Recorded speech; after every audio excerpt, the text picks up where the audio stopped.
নমস্কার, রান্নায় হাতেখড়ি থেকে আপনাদের জানাই স্বাগত। আজকে রান্নার বিষয় হলো মাছের মাথা দিয়ে দুধমান কচু ডোকার শাক। চলুন কিভাবে করতে হয় দেখে নিই।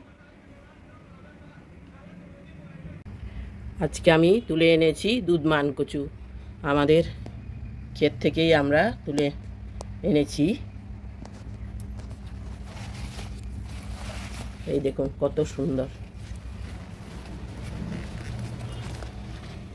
কত বড় বড় পাতা। আমি এখন ঠিক করেছি যে ডগাগুলো দিয়ে একটা রেসিপি করব এবং পাতাগুলো দিয়ে একটা করব, করে আপনাদের সঙ্গে শেয়ার করব। আমি এখন দুধমান কচুগুলোকে ডগা থেকে আলাদা করে পাতাগুলো নিয়ে নেব, তারপরে একটা রেসিপি করে দেখাবো। কেটে নিচ্ছি। দুধমান কচুগুলোকে ডগার থেকে কেটে পাতাগুলো আলাদা করে নিয়েছি, সবগুলো, আর ডগাগুলোকে এভাবে ছোট ছোট করে কেটে নিয়েছি। এবার পিস পিস করে কেটে নেব খোসা ছাড়িয়ে। দেখুন, এগুলোকে দুধমান কচু বলার কারণ দেখুন, কেটেছি সবগুলো থেকে দুধের মতো সাদা সাদা বেরোচ্ছে সবগুলো থেকে, সেই জন্যই এগুলোকে দুধমান কচু বলে।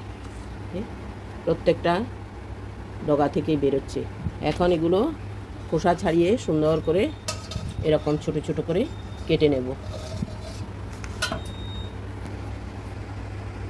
দুধমান কচুর ডগাগুলো সুন্দর করে আঁশ ছাড়িয়ে সুন্দরভাবে কেটে নিয়েছি। এখন ভালো করে ধুয়ে কুকারে একটু ভাপিয়ে নেব।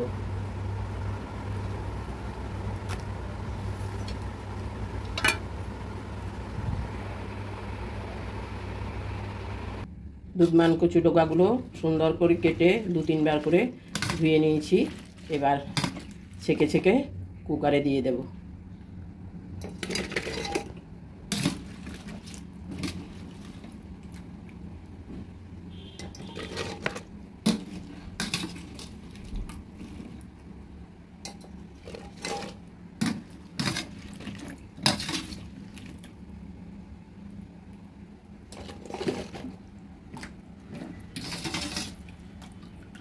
সবগুলো নিয়ে নিলাম। সবগুলো ডগা নিয়ে নেওয়া হয়ে গেছে। এবার দিয়ে দিচ্ছি কিছুটা নুন,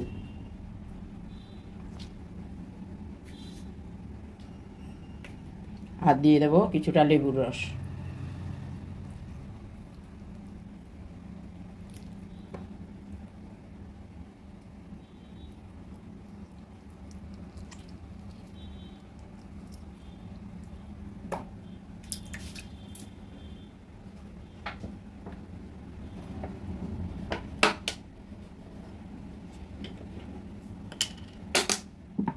উপর থেকে দিয়ে দিচ্ছি সামান্য একটু জল কিন্তু বেশি দেব না। এবার কুকারের মুখটা বন্ধ করে দিয়ে একটা হুইসেল দিয়ে নেব। এই কড়াইটাতে আমি মাছের মাথাটা ভেজে তুলে নিয়েছি, ওই কড়াইতেই আমি আবার তেল দিয়ে দিয়েছি। এবার দিয়ে দেব শুকনো লঙ্কা, তেজপাতা আর পাঁচফোড়ন।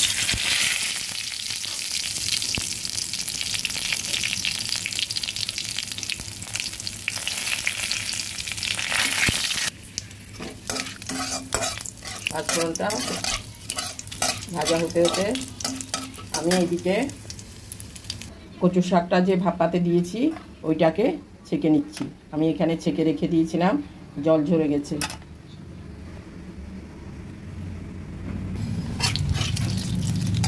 ফোড়নটাও ভাজা হয়ে গেছে। এবার দিয়ে দিচ্ছি, এখানে নিয়ে নিলাম একটা পেঁয়াজকে কুচি কুচি করে কেটে নিয়েছি, আর একটা রসুনকে সুন্দর করে খোসা ছাড়িয়ে ধুয়ে থেতো করে নিয়েছি। এবার এটা দিয়ে দিলাম। পেঁয়াজ আর রসুনটাকে ভাজা হতে দিচ্ছি।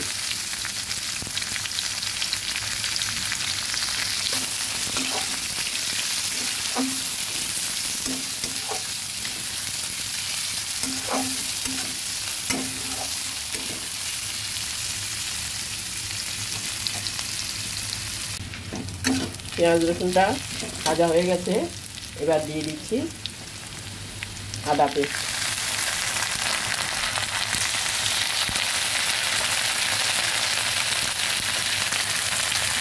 আর একটুখানি পেঁয়াজ কুচি।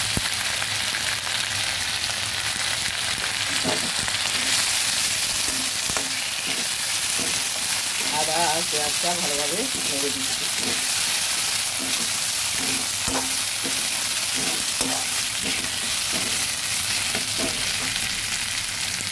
এবার দিয়ে দেবো গুঁড়ো মশলা। এখানে জিরে পাউডার, ধনে পাউডার হাফ চামচ, কোয়ার্টার চামচ, লঙ্কা গুঁড়ো আর হলুদ গুঁড়ো।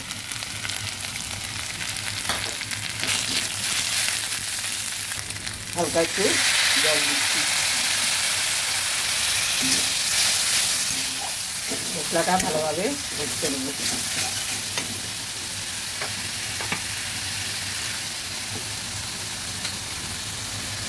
আর একটু জল দিলাম, না হলে মশলাগুলো পুড়ে যাবে। এবার দিয়ে দিচ্ছি কয়েকটা ভাজা বাদাম।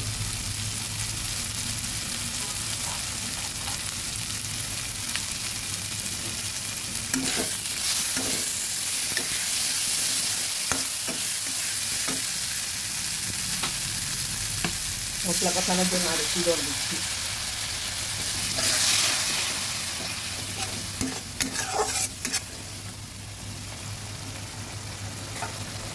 দিয়ে দিলাম 3টে চেরা কাঁচা লঙ্কা।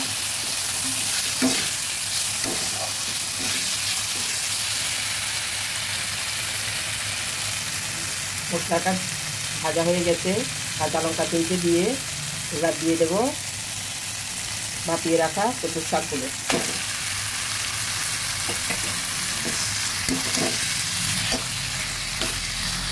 ভালো করে জল ঝরিয়ে নিয়েছি।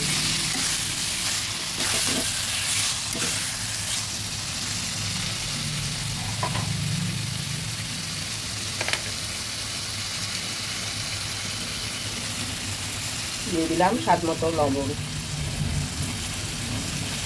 শাকের মধ্যে আগেও একটু ভাপানোর সময় দিয়েছি, এখন আবার একটু দিলাম।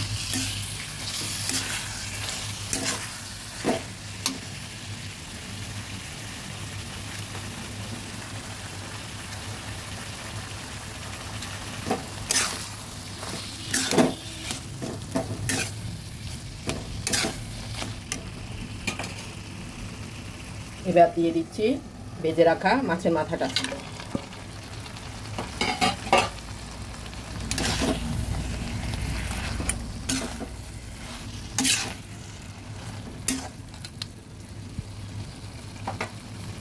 এবার একটু ঢেকে দিচ্ছি।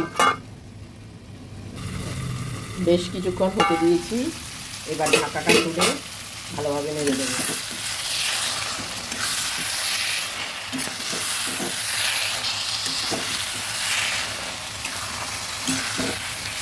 এভাবে নেড়ে নেড়ে একদম ফুটিয়ে নেব। অনেকগুলো কচুর শাক করেছি, কিন্তু ভাপানোর পর একদম কমে গেছে।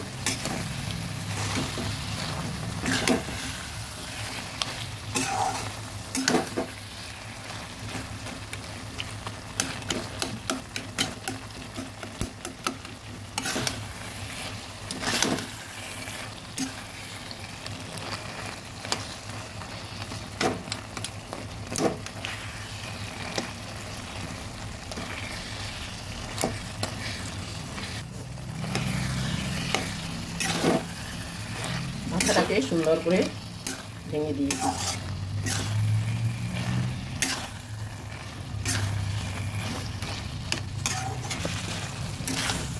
আপনাদের ইচ্ছে হলে বড় বড় কাঁটাগুলো তুলে ফেলে দিতে পারেন।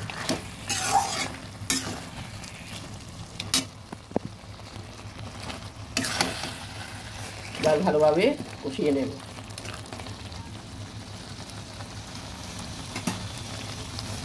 আর একটু ঢেকে দিচ্ছি।